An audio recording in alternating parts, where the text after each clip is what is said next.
arrependimento, a dor e a ignorância for exaustivo.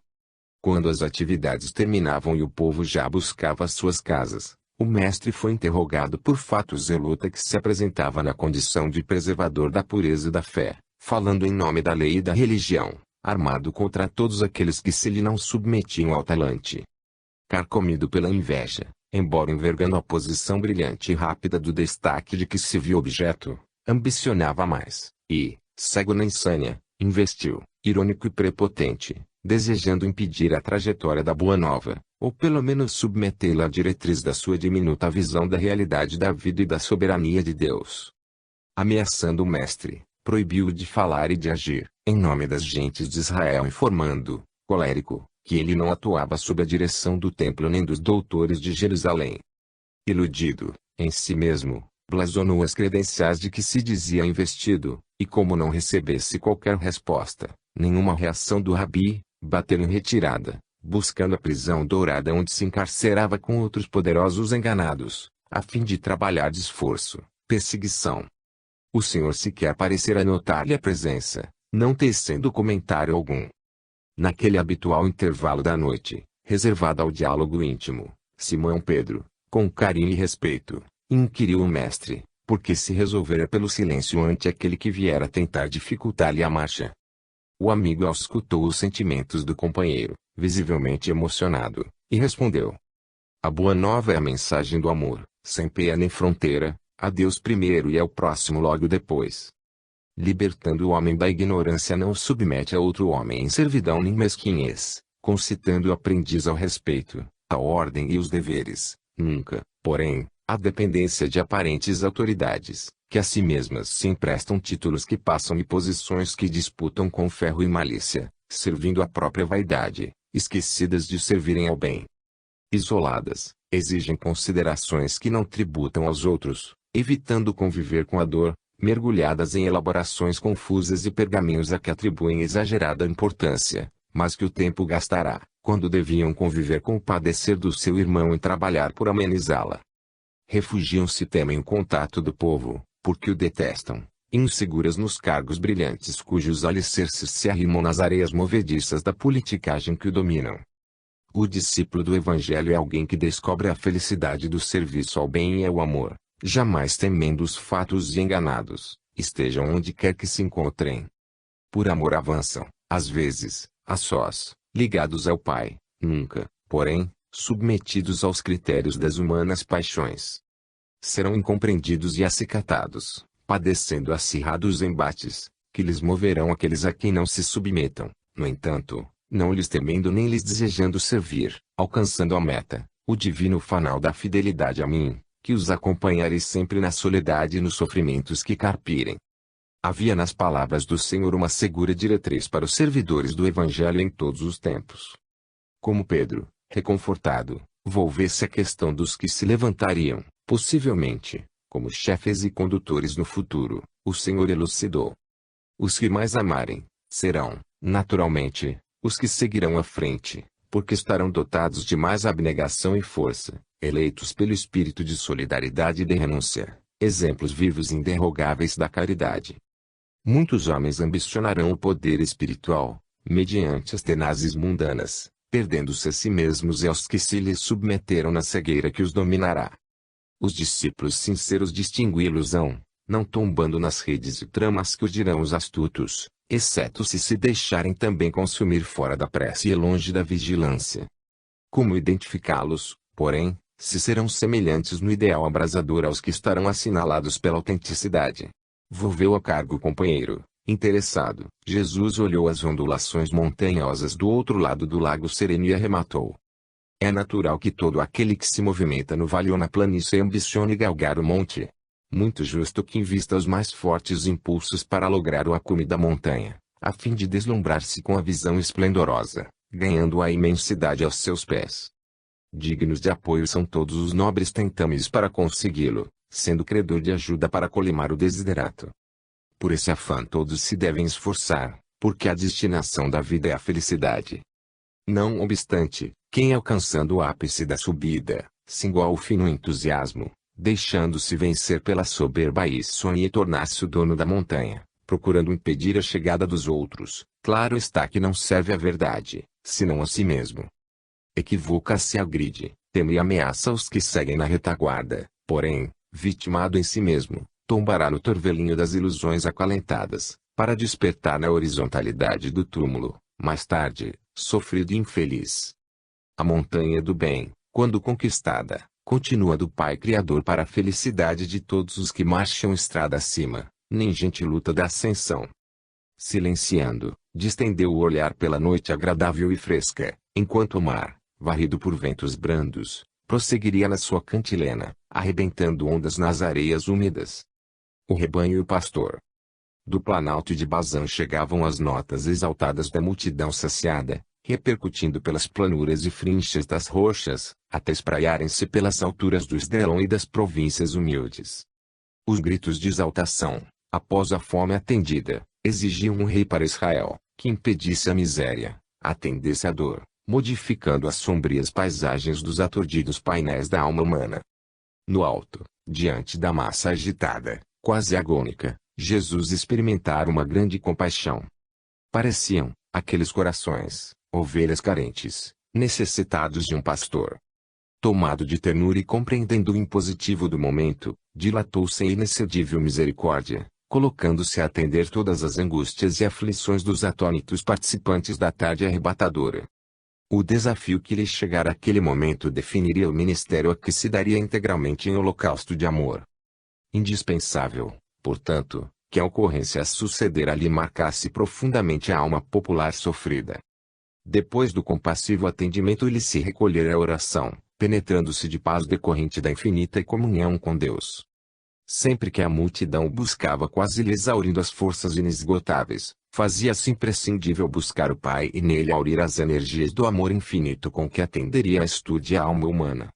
Ficara, portanto, a sós com Deus, enquanto as estrelas coruscavam à semelhança de lírios de luz, balouçantes no empíreo. Passadas as sucessivas cenas do mar e o deslumbramento receoso dos companheiros, o grupo, ainda emocionado, chegou a Genizaré. A cidadezinha esparramada entre praias e outeiros contrastantes em cromos de beleza rara, facilmente identificou o profeta. Por onde ele andasse a dor dos homens caminhava ao seu lado. Onde a sua figura luminosa surgisse, acendiam-se as lâmpadas da esperança e as ansiedades cantavam múltiplas baladas de expectativa e interesse. Por isso, os familiares dos infelizes traziam-nos e depositavam seus leitos e suas misérias à orla dos caminhos, nas praças amplas, nas praias ensolaradas, aguardando que o seu olhar neles pousasse e a sua voz lhes ordenasse a recuperação. Em Genizaré, a cidade pesqueira e humilde, a dor era comensal do dia a dia. Ali, muitas vezes, Jesus contemplaria os destroços humanos e os reuniria em novos corpos, convidando os depositários do ensejo para que se evitassem danos maiores, graças à mudança de comportamento interior em relação à vida. A legião, porém, quase infinita, se renovava, exigente e caprichosa, egoísta e malsã. Em Genizaré, naquele ensejo, eram lançadas as sementes da era nova. Imediatistas, os homens somente se interessam, em todos os tempos, pelas paixões, exceção feita aos que se deixaram tocar pelos ideais superiores. Terminada a ação beneficente e recuperadora em que as dores se acotovelavam, ele buscou, no silêncio da noite, o recolhimento e a oração.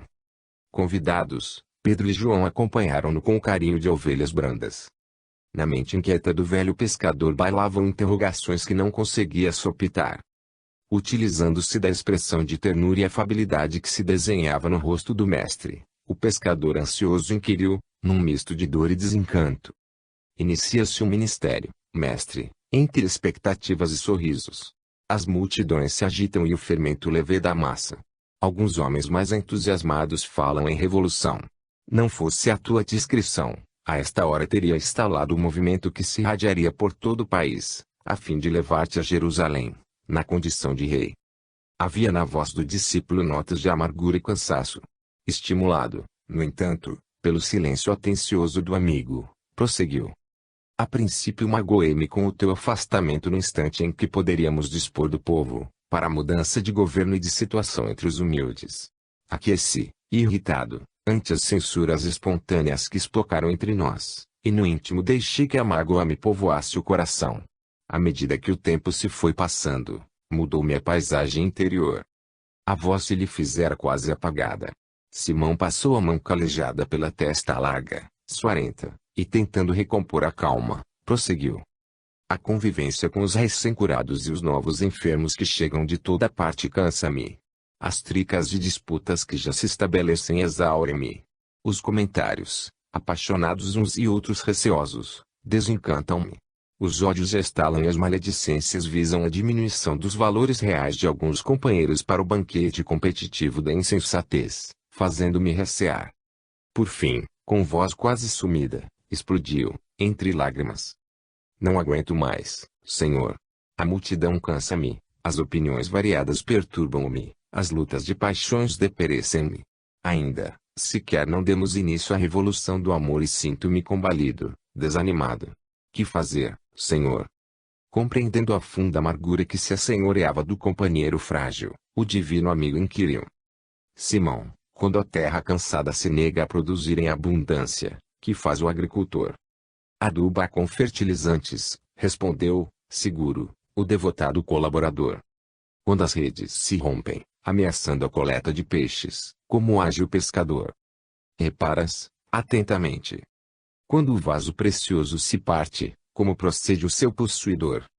Conserto com carinho. Se o camelo rebelde se nega à condução correta, que faz o amor creve?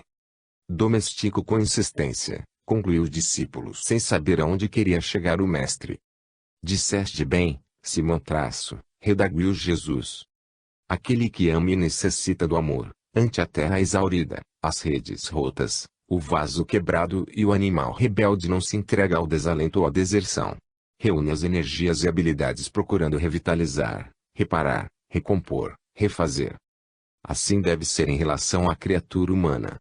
Como não seria justo o excesso de entusiasmo, que somente perturba, lícito não é o desencanto ante a constatação das mazelas e dos limites humanos. O verdadeiro amor não se desarvora nem debanda. Ninguém espera compreensão alheia, reconhecimento da massa, afeição das criaturas. Até hoje o Pai nos dá o exemplo, trabalha, como eu também trabalho. No alto brilhavam os astros, oscilando em sinfonia de bênçãos além da acústica dos débeis ouvidos humanos. Por muitos séculos assim se demorariam os homens, não obstante a fé e o ideal, em tricas e reflexões, sem se darem conta do mal que fazem por negligência ou desesperação, embora sem o quererem, desanimando os companheiros de luta. Todavia, acima de todas as circunstâncias humanas, Jesus prossegue amando e trabalhando em sublime, paciente convite como pastor vigilante junto às ovelhas. Comunhão pelo amor. Aquele mês de Kislev se encontrava estranho, ardente. A canícula se alongava até horas avançadas, mesmo quando o velário da noite se cobria de astros coruscantes que lucilavam ao alto. O dia fora exaustivo. As multidões se haviam redobrado, apresentando suas múltiplas necessidades ao Rabi. As notícias da Boa Nova se espalhavam como bálsamo abençoado, atendendo às exulcerações dos sofredores que chegavam de toda parte. Enquanto as excelências da mensagem luminosa alcançavam o ádito dos corações e renovavam as esperanças de uma Israel exaurida, as tricas farisaicas armavam ciladas com o que esperavam colher nas suas malhas ardilosas o divino amigo. Sucediam-se, naqueles dias, as ansiedades e expectativas dos corações. As levas de sofredores assinalados pela desesperança e pelo deperecer de força solicitavam carinho, exigiam paciência, de modo a terem minimizadas suas dores superlativas. O mestre encerrara o ministério do dia e se recolher às praias frescas próximas à casa de Simão. O velho pescador, fascinado pelo querido amigo, se lhe entregara desde as primeiras horas com alma e coração. Cada vez que o Senhor se recolhia ao solilóquio da oração, ele se colocava a respeitosa distância, de modo a acompanhar com ternura a extrema solidão do enviado do céu. Vez que outra, quando eram favoráveis as circunstâncias, qual criança curiosa buscava o excelente companheiro e solicitava esclarecimentos, apresentava dificuldades, propunha problemas, dirimindo dúvidas e elucidando enigmas. O mestre, compassivo e complacente, ouvia e ensinava, otimista quão afável, deixando impressões lúcidas nas almas estúrdias dos discípulos ansiosos. vezes sem conta eram examinados. Em tais ensejos, os problemas do dia a dia e as indagações variavam desde as colocações da religião dominante às injunções governamentais dominadoras. Naquela noite especial, enquanto o Rabi demandara a agradável paisagem da noite, que refletia os astros na placidez do mar, Simão e os companheiros se acercaram, envolvendo o mestre em terna afetividade. Sem dúvida, as dificuldades do momento eram muitas e a baba dos preconceitos envenenava, espalhando suspeitas e inquietudes, multiplicando notícias contraditórias. Pulcro e impertérrito, Jesus acalmava as incertezas dos amigos, assegurando-lhes a destinação gloriosa que estava reservada aos fiéis servidores do Evangelho em todos os tempos. Numa pausa que se fez espontânea, natural, Pedro perguntou, ambicioso: Rabi, como nos devemos comportar diante dos filhos rebeldes e ingratos? Ministramos lições de amor mediante a áspera renúncia e a forte abnegação, a fim de que desatem as forças superiores da vida e se tornem felizes. Todavia, à medida que adquirem liberdade de movimento e de ação, tornam-se prepotentes, rudes e, não raro, agressivos. Está escrito na lei que é necessário honrar pai e mãe. Sem embargo, Senhor, havia surda mágoa na palavra do devotado pescador. Perscrutando a acústica das almas e conhecendo o insondável dos corações, Jesus indagou, bondoso: Simão, que faz o homem com o solo adusto, quando deseja cultivá-lo? Arrotei eu, Senhor respondeu, prontamente, o atento companheiro. Que faz o oleiro diligente, que deseja um vaso e dispõe, apenas, de modesta e desagradável porção de lama. Modela-a com hábil movimento e celeridade. Como procede o jardineiro, quando se dispõe a colher rosas? Precata-se contra os espinhos. Como se deve comportar o educador ante o aprendiz difícil? Insistindo, paciente, e porfiando, austero, buscando encontrar a fórmula própria e acessível para ministrar o ensino. Da mesma forma, em relação aos filhos devemos proceder. A paciência é método fundamental para a realização de qualquer cometimento educacional. A dificuldade de hoje, quando perseveramos nos ideais superiores, surge, amanhã, regularizada. O problema de agora, se insistimos na ação, se apresenta mais tarde solucionado. Os filhos difíceis exigem maior cota de atenção, aturdidos em si mesmos requerem carinho e altas doses de confiança, a fim de lograrem segurança íntima. O futuro ensinar-lhes mais tarde, o que hoje não logram compreender. Tornar-se-ão pais e entenderão que só o milagre do amor consegue realizar o ministério eficiente da felicidade com o êxito que se almeja. E desejando tornar o ensino indelevelmente fixado nas telas da memória dos amigos, aduziu: nenhum esforço filial consegue retribuir em amor o amor que recebe de seu pai e de sua mãe. Nenhuma definição traduz com total significação a ansiedade de uma mãe ante o berço do filhinho enfermo, a angústia do pai, ralado de agonia, aguardando o retorno da saúde do ser querido que lhe volve aos sentimentos na condição de filho. Quem poderá compreender a dor imensa, cravada na alma como um punhal aguçado, que experimenta uma mãe cujo filho rompeu a fronteira da morte ao interrogar os céus, de coração esfacelado e energias destroçadas, não escuta respostas. Inquirem elas ao silêncio da noite e rogam palavras confortadoras à melodia da natureza, suplicando trazer-lhes de volta esse coração que é o pulsar do seu coração, agora desritimado. A vida para elas, sem esses abençoados rebentos de vida, que lhes enflorescem a existência, perde totalmente a significação. Nenhuma palavra molhada com as lágrimas da compunção pode transformar-se em alento para elas, conquanto apenas o abraço deles de retorno, envolvendo-as em harmoniosa promessa de reencontro, cessadas as rudes experiências da separação, tudo consegue. Por serem co-criadores, na obra da criação de nosso Pai, os pais, no mundo, merecem dos filhos todo respeito e abnegação, até o sacrifício quando este se faz necessário. Arrematando a lição preciosa, concluiu o Senhor. Os filhos problemas são ferrete para os pais, que os devem amar mais e sofrê-los mais, até que o amor seja o sublime elan de união entre eles, em nome da celeste comunhão que a todos, um dia, nos unirá como verdadeiros filhos de Deus. Calou-se o mestre. No ar leve da noite, o acre odor do plâncton das águas, trazido pelo vento, perpassava penetrante. O Rabi levantou-se e, emoldurado de desconhecida luminescência, afastou-se, vagarosamente, deixando os companheiros devotados em demorada reflexão. No longe dos tempos, na acústica da natureza prosseguia a vigorosa balada dos direitos dos humildes, há pouco apresentada no monte, ante a multidão embevecida, quando o mestre chamou os companheiros e desceu o cerro na direção da cidade, na várzea além. Continuavam as emoções apressando os sentimentos dos ouvintes com vistas ao futuro, parecendo que o Delbar da Era Nova dar-se-ia de imediato.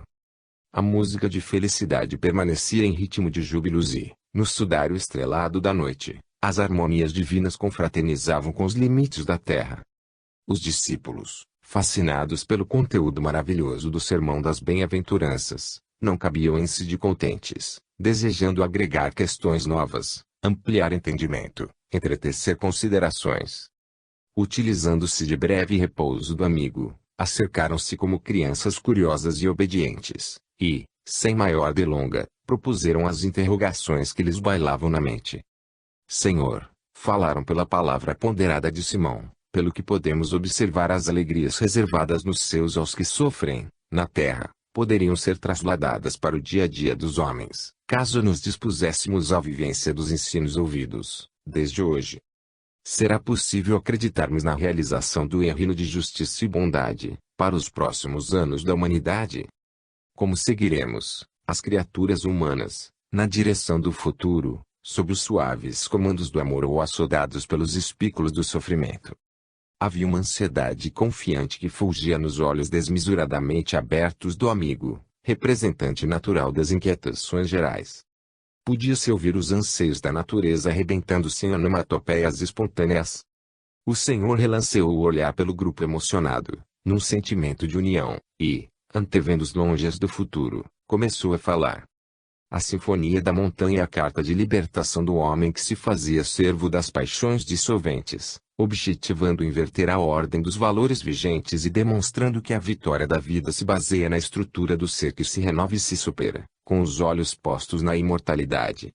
Examinada apenas do ponto de vista material, a vida inteligente perde o sentido, em se considerando a brevidade do seu curso, que logo se dilui aos ósculos da morte, da decomposição orgânica, das transformações. Observada, porém, sob a angulação indimensional da imortalidade, adquire sentido e finalidade, apresentando meios e metas para colimar os seus objetivos. Imediatista, no entanto, e porque ignora em profundidade o compromisso eterno para com o Pai Criador, a criatura se deixa galvanizar pelo egoísmo e as paixões armam-na com os instrumentos de destruição, a ira, a volúpia do desejo, o orgulho, o ódio, a ambição desmedida do poder. Sentimentos antípodas a esses nascem no comportamento de quem compreende que o corpo é instrumento para a aprendizagem, na marcha inexorável da evolução, não constituindo a realidade única, legítima. Calou-se, o mestre, por um momento, para dar campo à reflexão mental dos companheiros, logo prosseguindo. Como consequência, a doce-lhe a promotora do processo redentor, porque é resultado inevitável do mau uso das suas potencialidades. Usando a inteligência apenas, que é de fácil manipulação pelo exercício das suas aptidões, engendrará, para si mesmo, o poste e o garrote da aflição desmedida de que se libertará só a penates. O Evangelho, sua vivência, todavia, será por todos sempre a diretriz de segurança e de amparo às aspirações relevantes do ser, auxiliando na construção dos bens eternos do espírito. Recordam-se, então, os ouvintes, os conceitos há pouco ouvidos, pobres de espírito, famintos de justiça, simples de coração, os limpos de coração, humildes e abnegados, sedentos de paz, os que choram, os mansos porque somente através da vivência, enriquecida de renúncia e simplicidade, poderiam fartar-se como herdeiros naturais de tudo quanto não fruíram. Dando ênfase à lição, o Rabi continuou. A inteligência guindará o homem aos astros do céu e levá-lo ao abismo das águas, o que fará se ensoberbecer e alucine.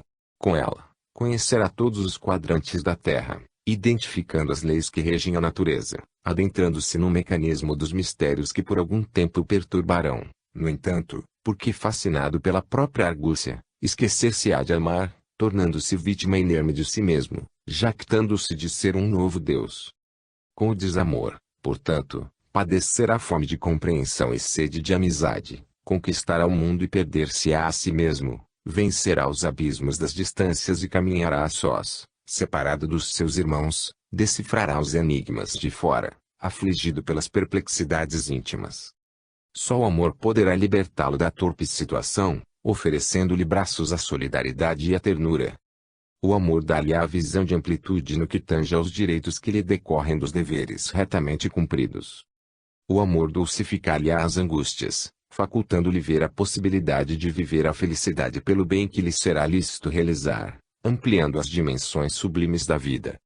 O amor, exteriorização do pensamento divino do Pai, unirá, por fim, as criaturas, após as dores lancinantes que decorrem das suas alucinadas conquistas externas sob os açoites das desmedidas ambições que o egoísmo comanda. Ventos frios sopravam, anunciando as horas avançadas da noite. Pedro, sinceramente tocado, porque desejando agradecer o esclarecimento, propôs, em termos de encerramento de entrevista: o Evangelho triunfará um dia, no mundo, abençoando os humildes e os infelizes. Sim, Simão, redarguiu o Divino Mestre. Quando o homem cansar-se da vacuidade e despojar-se da ilusão por exaustão do seu uso desordenado, contemplará o caos à sua volta e ouvirá no recôndito do ser as minhas palavras deste dia: bem-aventurados os que sofrem, e, sem dar-se conta, fará a viagem de volta para dentro de si mesmo, sob o comando do amor que lhe vige inalterável, iniciando o momento ditoso de adentrar-se no reino dos céus, no longe dos tempos que certamente chegarão. Primavera em pleno inverno. Era um inverno rigoroso e duplo. Não apenas uma quadra hibernai, fria e de céu escuro, como também de expectativas nos corações. Os receios se misturavam com as ansiedades e a boca da intriga fomentava situações embaraçosas, precursoras de tragédias futuras. A primavera da mensagem evangélica ainda não conseguira enflorescer-se nas almas convidadas ao banquete da Boa Nova. Despreparados para os grandes voos, porque se negavam à sese libertadora, os homens preferiam o marasmo à sublime aventura, o vale sombrio às cumeadas gloriosas. Rastejavam, quando poderiam plainar acima, nos horizontes infinitos. A jornada do mestre fazia-se entre inquietações e surpresas. Ele sabia o roteiro e conhecia os caminhos a percorrer. Os companheiros simples, ora se deslumbravam com os fenômenos que ele produzia, ora se perturbavam, ante a grandiosidade do cometimento que, vez por outra, se davam conta. Em verdade, não tinham ideia de que as sementes daqueles dias, plantadas na terra fértil da história da humanidade, reverdeceriam o planeta para sempre. Não se davam conta de que jamais se apagariam os seus nomes, na constelação dos mensageiros da luz, servidores da claridade libertadora.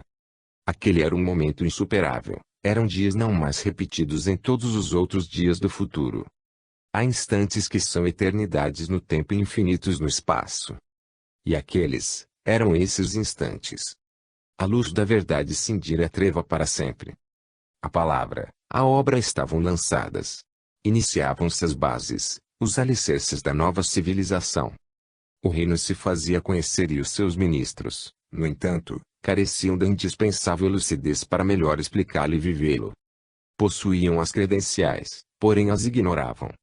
Haviam sido chamados para o grande combate, depois do qual seriam escolhidos a fim de exercerem o relevante ministério. Jesus acabara de referir-se à sua condição de pastor das ovelhas. Afirmava ser a porta por onde todas se adentrariam pelo redil. Mais de uma vez identificara-se. Isso escandalizara os fomentadores da mentira, que se comprazem na intriga, construindo uma cortina de fumaça com que, perturbados, supõem encobrir a verdade, mas se equivocando. Os arquitetos da ilusão transitam em névoa, observando os fatos com as lentes embaçadas, que distorcem as imagens, dando-lhes uma visão incorreta da realidade, o que, aliás, preferem. Havia tanta claridade no ensino do Filho do Homem, que difícil se tornava não o identificar. Apesar disso, mascaravam o conhecimento para ocultar-se na acomodação irresponsável.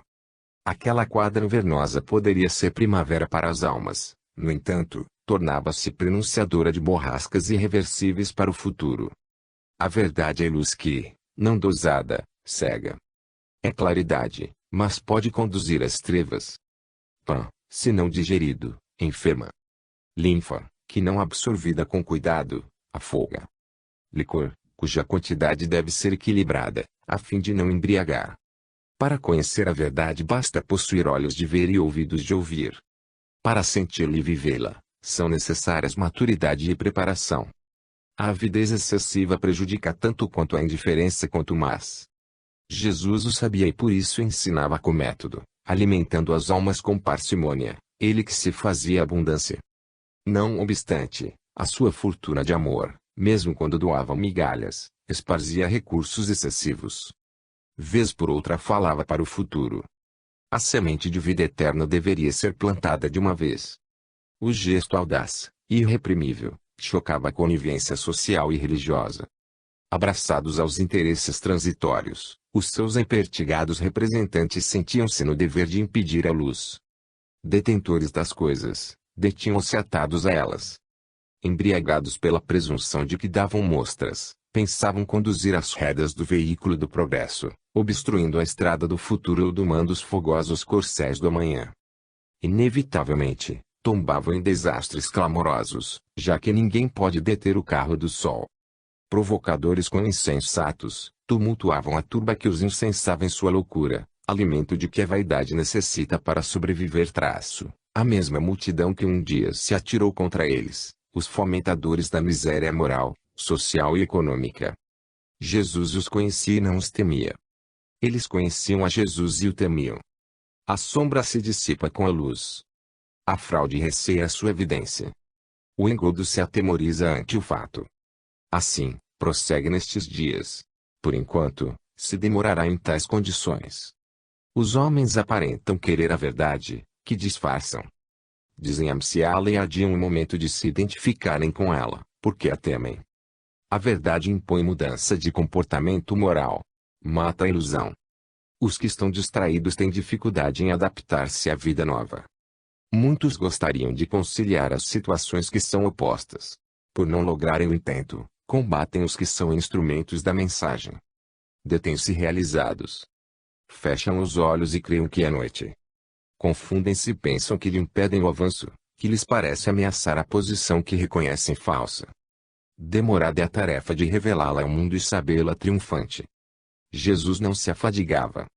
Cumpria com seu dever. Confiava no tempo e na terapia renovadora do sofrimento. Em Jerusalém havia a festa da dedicação e era inverno. Os largos alpendres do Templo de Salomão acolhiam os peregrinos e fiéis que transitavam pelas suas dependências agradáveis, antes e depois dos ofícios e oferendas religiosas. Ali, as opiniões comentavam os acontecimentos gerais, a censura rilhava os dentes das acusações descabidas e as traições espiavam suas possíveis vítimas. Jesus passeava, quando lhe interrogaram os intrigantes, provocando reações. Até quando terás a nossa alma suspensa? Se tu és o Cristo, dize-nos abertamente. O mestre penetrou-os com o olhar. Sabia o que desejavam, todavia respondeu. Já vos tenho dito e não credes. As obras que eu faço, em nome de meu Pai, essas testificam de mim. Mas vós não credes, porque não sois das minhas ovelhas, como já vos tenho dito. As minhas ovelhas ouvem a minha voz, eu conheço-as e elas me seguem.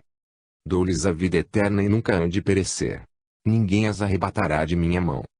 Meu Pai, que mas deu, é maior do que todos, ninguém pode arrebatá-las da mão de meu Pai. Houve um silêncio de choque. O momento chegava. Não há maior demonstração nem provas, por mais queiram ignorá-las os homens, naquele instante. Os atos o anunciam, não somente as palavras. Entretanto, num espocar de cores no céu invernoso, proferiu as palavras que não mais deixarão dúvidas. Eu e o Pai somos um. A gritaria enfrena e a fúria falsa irromperam em reação, tentando calá-lo a pedradas. Não criam na coragem da verdade. Agora detestavam-na.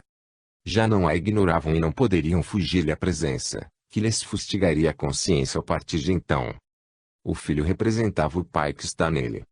Esta identificação não pode ser tomada como pessoas distintas, fundidas numa só, tida por verdadeira. Ambos são verdadeiros. O Filho depende do Pai que o nutre e o vigora. A recíproca, porém, não é legítima. Vim em nome do Pai, à terra, para a unidade em amor com todas as criaturas. Ele penetrou a ira com o punhal da serenidade e, inquestionável, prosseguiu. Tenho-vos mostrado muitas obras boas em nome de meu Pai, por qual destas obras me apedrejais? Não te apedrejamos, responderam, por alguma obra boa, mas pela blasfêmia, porque, sendo tu homem, te fazes Deus a ti mesmo. Pois se a lei chamou deuses aqueles a quem a palavra de Deus foi dirigida, e a Escritura não pode ser anulada, aquele a quem o Pai santificou e enviou ao mundo, vós dizeis, blasfemas, porque disse, sou filho de Deus. Se não faço as obras de meu Pai, não me acreditais, mas se as faço, e não credes em mim, crede nas obras, para que conheçais e acrediteis que o Pai está em mim e eu nele. E como não havia entre os antagonistas a sinceridade que busca, senão a burla que aturde, ele os deixou e partiu. Em pleno inverno de Jerusalém e dos corações a primavera de bênçãos para todos sempre. Em soledade. Com Deus. A pouco e pouco foi-se-lhes descerrando o véu. A alegria, assinalada pelas expectativas do triunfo humano, ia se sucedendo à tristeza nascida na compreensão das altas responsabilidades. Para as almas ambiciosas a ilusão matiza a vida com os tons róseos dos júbilos, enquanto a verdade tinge de sombras os horizontes infantis que as quimeras almejam, irresponsáveis. A primeira, efêmera, dilui-se na razão em que a segunda, permanente, predomina com gáudio real. Eles, porém, os 12, anelavam pela concretização dos sonhos terrenos, que vibravam em toda Israel, a libertação do jugo romano, a supremacia da raça eleita, o luxo e a governança no mundo das formas, sem dar-se conta da transitoriedade desses valores, que se consumem ante o túmulo triunfador sobre a matéria. À medida que o mestre os fascinava, transferiam-se dos interesses comezinhos para o amor espontâneo que lhes daria o legado da paz. Compreendiam, a peso de esforços mentais, o desinteresse do rabi pelas coisas humanas e suas posições equívocas, descobrindo a excelência da vida mortal, para a qual se deveriam voltar com inusitada dedicação. O amor, que passavam a nutrir por ele, abria-lhes o entendimento, facultando-lhes a compreensão das finalidades da vida. Todos os fenômenos que presenciaram assinalaram a fogo as convicções quanto à sua procedência. Não obstante, haviam pensado que todo aquele poder seria aplicado na conquista da terra, sem que se recordassem que ele é o organizador e o condutor do orbe. Assim, a saudade daqueles dias se lhes foi aninhando no coração, dando lugar a interrogações inquietantes, que não os visitaram anteriormente. A festa das surpresas, os hinos de louvor e as emoções que se sucederiam em explosões de bênçãos, iam ficando para trás. Nunca haviam pensado que os acontecimentos tomassem aqueles rumos funestos. As tricas farisaicas, os despeitos geradores de ódio e as invejas fomentadoras de disputas infelizes, nas quais as sórdidas calúnias tomavam corpo, prenunciavam dores, que nunca esperaram, mas que ele aguardava. Aqueles dias, em Betsaida, tinham algo de despedida. As curas que se fizeram, assombraram, provocando maior soma de despeito nos homens bons que se atribuem importância que sabem não possuir. Logo depois, a multiplicação dos pães e dos peixes atistou o seu conhecimento das leis. No entanto, era mais importante o alimento da sua palavra libertadora. Betsaida, como Cafarnaum, que tanto receberam, não lhe valorizaram as realizações, desejando mais sinais pedidos pela boca dos fariseus e saduceus. Responderá-lhes, então, sofrido. À tarde, dizeis, teremos bom tempo, porque o céu está avermelhado.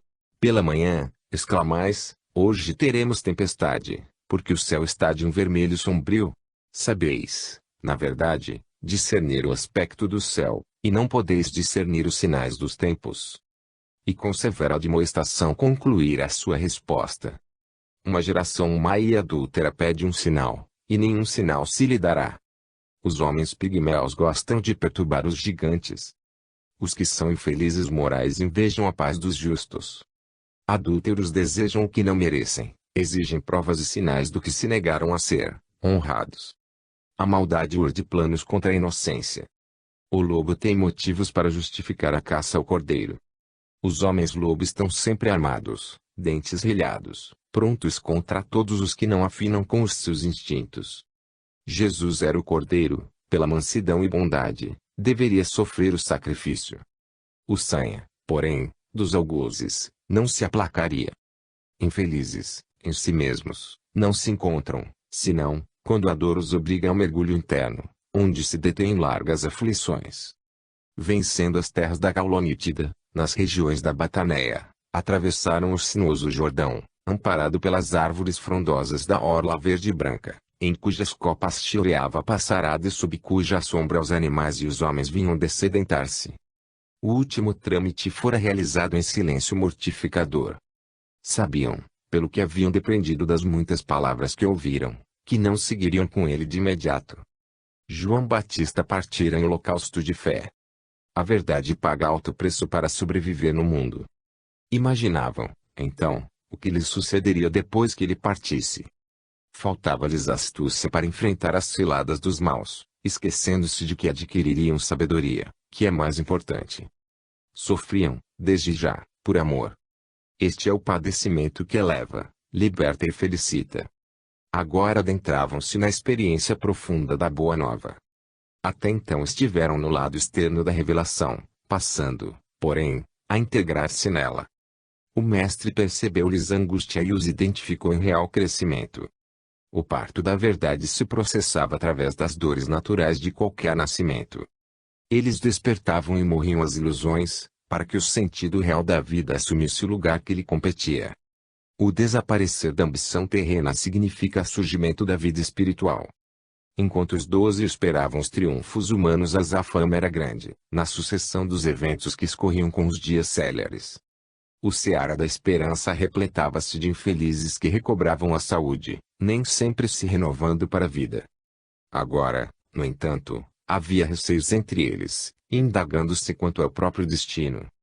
Judas, aproveitando-se de um momento em que o mestre se recolhera à oração e ante o acabrunhamento dos amigos, interrogou: que será de nós, se estiverem, realmente, próximos os testemunhos? Não creio que sejamos envolvidos todos, respondeu Pedro. Ficaremos à mercê dos juízes, adiu Tomé, que serão severos conosco, se não impiedosos. Ele não nos obrigou a segui-lo, redarguiu João. Por isso deveria poupar-nos, contestou Judas. O nosso já é um grande sacrifício, pois que abandonamos tudo quanto tínhamos. Não considero assim, ripostou Natanael. Ele buscou-me enquanto eu meditava e deu-me alegria. Eu amo e estou disposto. A lei é dura para com aqueles que a desrespeitam e tombam em sacrilégio contra Moisés, contestou Tiago. Mas ele não veio destruir a lei, retrucou Pedro. Tem-na vivido e nos ensinado a respeitá-la, até mesmo quando injusta. Eu temo e confio, espero e amo. Ele não nos deu o sinal que desejávamos, concluiu, amargo, Judas, ao vê-lo aproximar-se. O sinal que nos demonstrasse ser ele o Messias. Vimos muitas coisas, que outros profetas também fizeram, mas... O mestre olhou-os, calmo, e eles se desnudaram. O verdadeiro sinal do céu, esclareceu Jesus, sem reproche nem mágoa, vem através daquele que, por amor, podendo tirar a vida e tomá-la quando lhe aprouver, dá-la em plenitude, em extremo gesto de renúncia, de abnegação e em soledade. Com Deus. Um silêncio pesado, de chumbo, caiu entre os companheiros que se entreolharam, sofridos, com lágrimas repentinas de arrependimento a coroarem os olhos. Isto é lá contigo.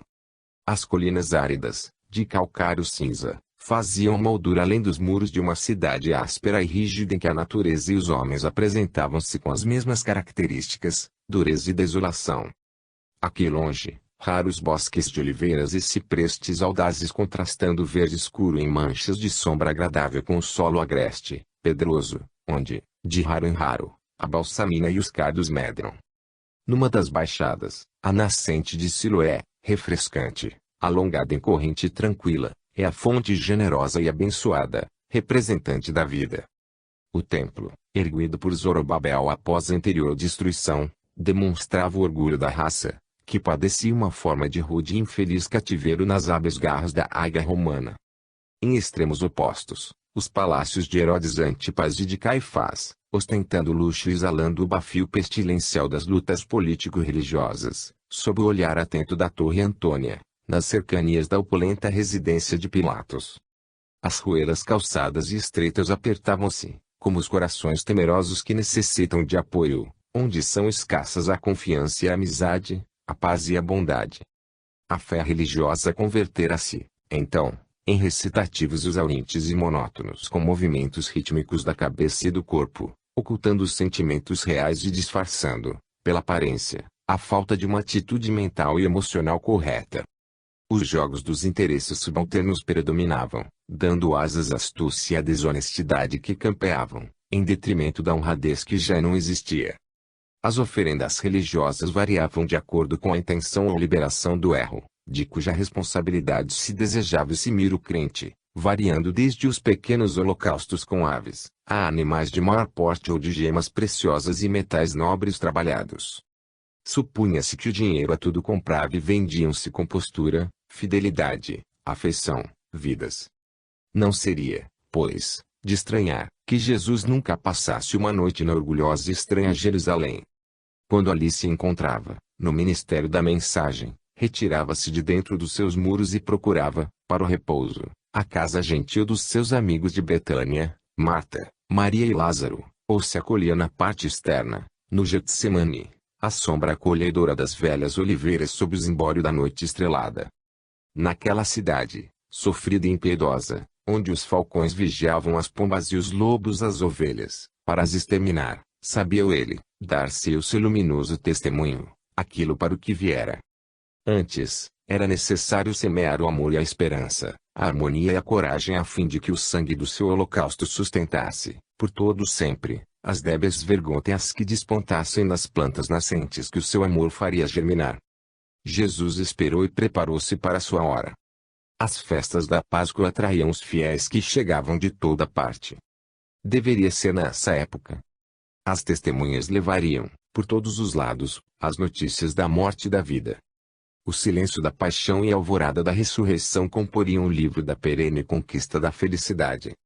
Cessados os encantamentos da entrada jubilosa, entre palmas e sorrisos transitórios, os ódios foram acirrados por profissionais do terror, que se misturavam às camadas mais infelizes da população e pelos intrigantes hábeis junto aos assustados governantes, cujos tronos e posições balançavam sem cessar, aos ventos do poder enganoso, longe de qualquer segurança. Inquieto e emulado por sentimentos desencontrados, fraco e atormentado na sua insegurança, onde tudo se comprava e vendia, Judas vendeu o amigo. O escândalo se daria, é certo, infeliz, porém, aquele que se tornasse o seu instrumento. O dia morno fora substituído pela noite varrida por ventos frios. No silêncio das sombras a escabrosidade da atitude conduzia à tragédia. A dor maior para um amigo é a traição de outro amigo, a sua perseguição insana e contumaz, a antipatia que surge da inveja ou do despeito, a contínua zombaria decorrente da pertinaz animosidade que se agasalha. Judas, que o conhecia, não o conhecia.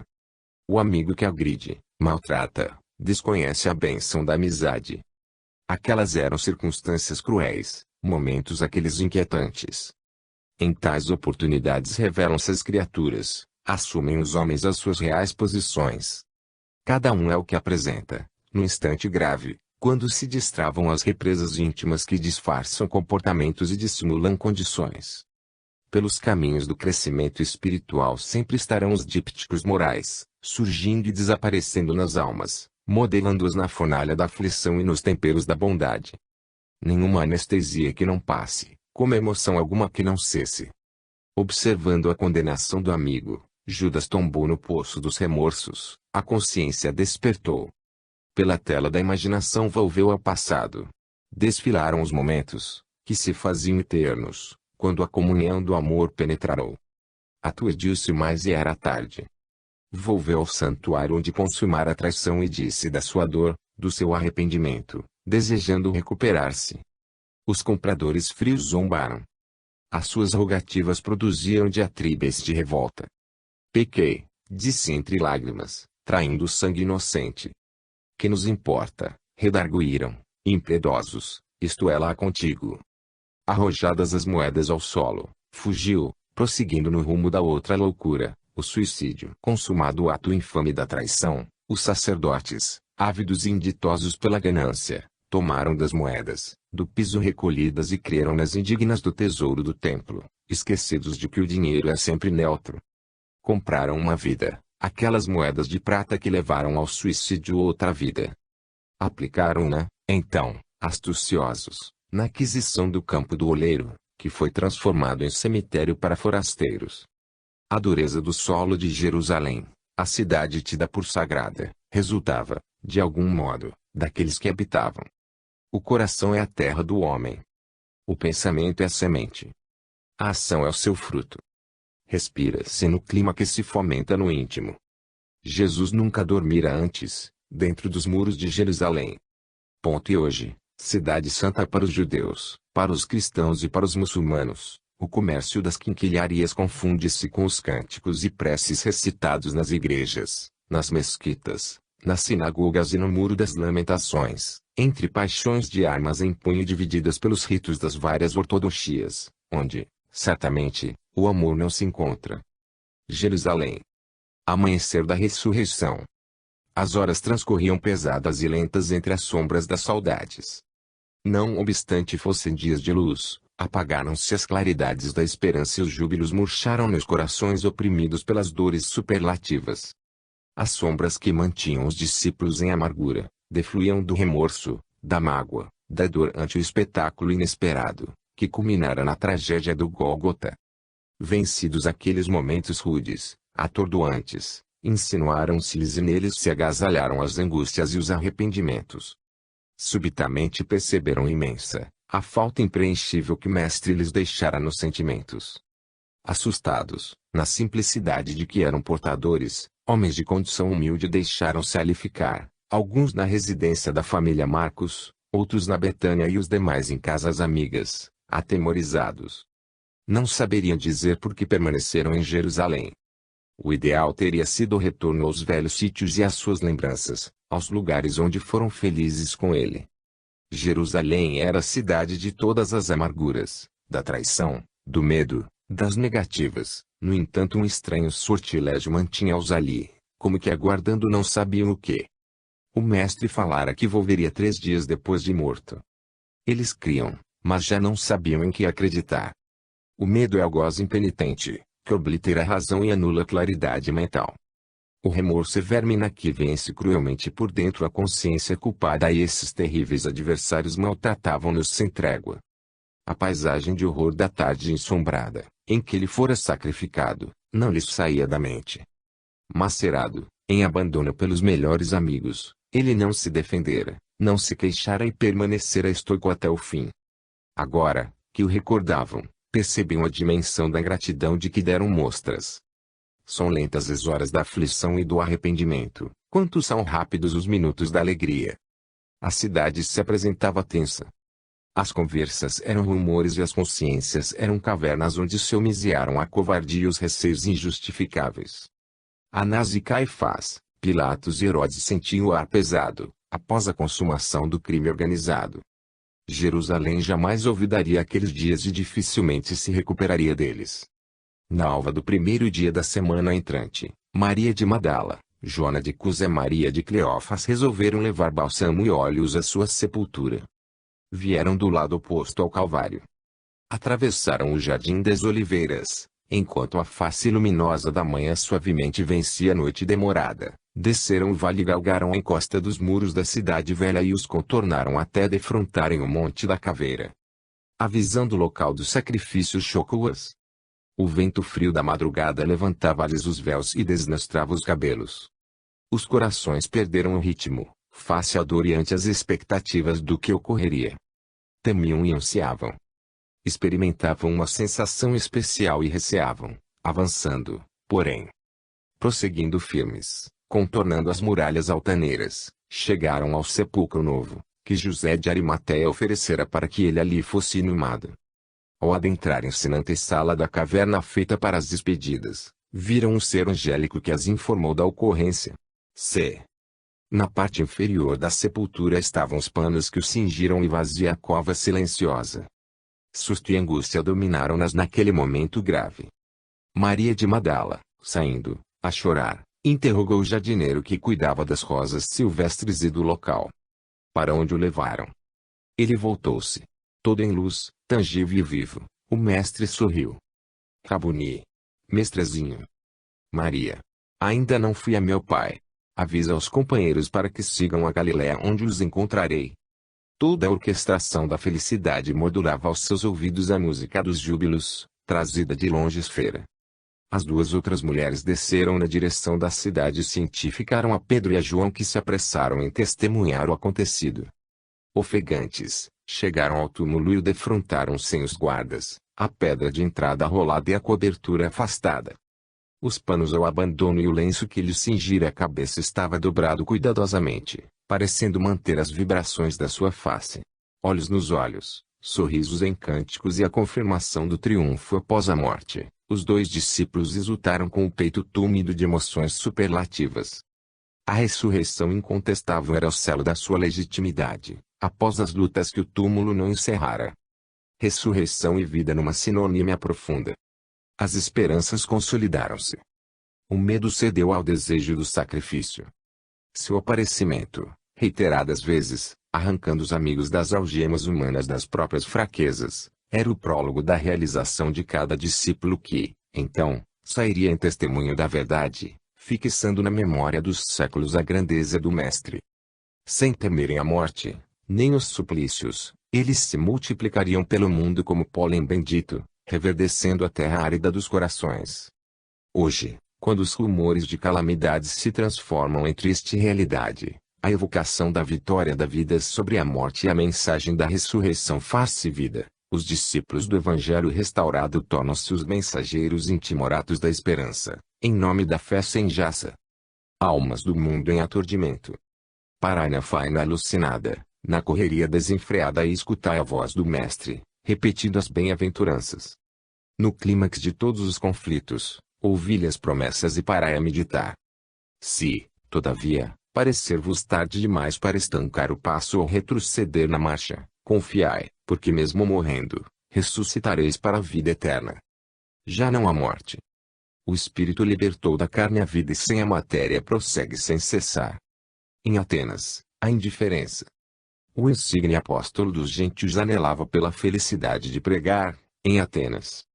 Grego de nascimento, utilizando com destreza o idioma, antevia-se anunciando Jesus ao erudito auditório, certo do êxito, em face da lógica da mensagem e do seu conteúdo ímpar.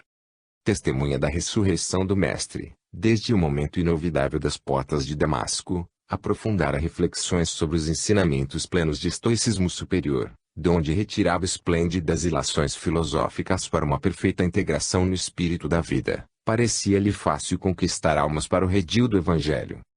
Atenas passara, no entanto, por inúmeras vicissitudes, não mantendo o mesmo esplendor cultural de tempos idos. O orgulho de raça, a presunção histórica e as tradições conservadas do passado, mantinham o ateniense distante do sentimento religioso. A mitologia, que ocultava a beleza dos pensamentos superiores, disfarçados na representação das inúmeras deidades, reservara ao Deus desconhecido um altar sem ídolos, numa transcendente representação, em que o sentido esotérico superava a manifestação de quaisquer formas, por mais expressivas que fossem. A deusa Ateneia, esculpida, majestosamente, por Fídias, vitoriosa, na sua luta contra Poseidon, por haver oferecido um ramo de oliveira, simbolizando a paz para o povo, dominava, do seu santuário, esplendente, recoberta de ouro, com 12 metros de altura, a cidade em volta da Acrópole. Embaixo, na agora, o lugar reservado para os discursos era disputado, por ali transitar o povo que acorria ao imenso mercado. Naquele local, diversos filósofos haviam exposto seus pensamentos, entre os quais Sócrates, com o seu nobre idealismo que irrigaria a alma do mundo e de que Platão fizera seu legatário perfeito. O apóstolo de Jesus, igualmente apresentou as suas luminosas ideias, no tradicional mercado. Anteriormente, na sinagoga, admoestara os judeus que se permitiam a idolatria. Por isso, resolveram alcançar o fulcro do problema, abordando-o no recinto de costume reservado aos debates e ideias novas. A palavra rutilante fluía-lhe dos lábios em catadupas formosas, atraindo a atenção. Argumentos bem urdidos enfloresciam-lhe a boca em modulações harmônicas. A inspiração superior dominava-o. Olhar incendiado, expressão facial viril, corpo e alma num todo de beleza assinalavam a hora grandiosa do ministério. Perturbados pela fluência do verbo nobre, os ouvintes convidaram-no ao Areópago, onde ele deveria defender os seus conceitos. O Areópago encontrava-se no conjunto